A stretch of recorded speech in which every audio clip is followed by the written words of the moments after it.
Oil can ఎంత piece పెట్టి తోమినా కూడా ఆ జిడ్డు అనేది వదలదు. నేను కుంపట్లో కొన్ని బొగ్గులుంటే అలా పెట్టేశాను. ఇప్పుడైనా తోమితే నీట్గా వచ్చేసిద్దేమోనని అసలు జిడ్డే వదలదు. చూడు జిడ్డు అస్సలు వదలదు దీనిది. ఎంత వేడి చేసినా అయితే ఇది నిప్పులో పడద్దాం అనుకుంటున్నాను. ఇదంతా పోవాలంటే వదలాలంటే నిప్పులో పడేస్తే ఖాళీ ఏమన్నా వదిలిద్దేమోనని చెప్పేసి నిప్పుల్లో వేసాను.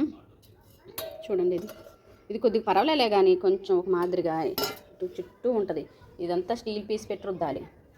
ఇదైతే మరీ ఘోరంగా ఉంటుంది పైన మూత.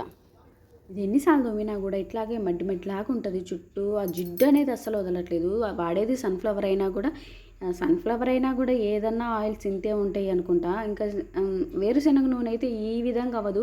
ఈ సన్ఫ్లవర్కి ఎందుకో ఇలాగ మడ్డిలాగా జిడ్డు అయిపోతూ ఉంటుంది. ఎంత తోమినా వదలదు అసలు. గువ్వలు వచ్చినాయి. దీనికి కొంచెం ఫుడ్ పెట్టేశాను. చూడండి ఎన్ని గువ్వలు వచ్చి తిన్నాయో. అసలు నాకు పక్షులు అంటే చాలా ఇష్టం. వాటికి ఫుడ్ పెట్టడం అంటే చాలా ఇష్టం. అందుకోసం నేను అలా పెడతా ఉంటాను. హ్యాపీగా ఉంటుంది మనసుకు కూడా. ఈ జిడ్డు క్యాన్ మాత్రం వదిలించాలి ఈసారికి.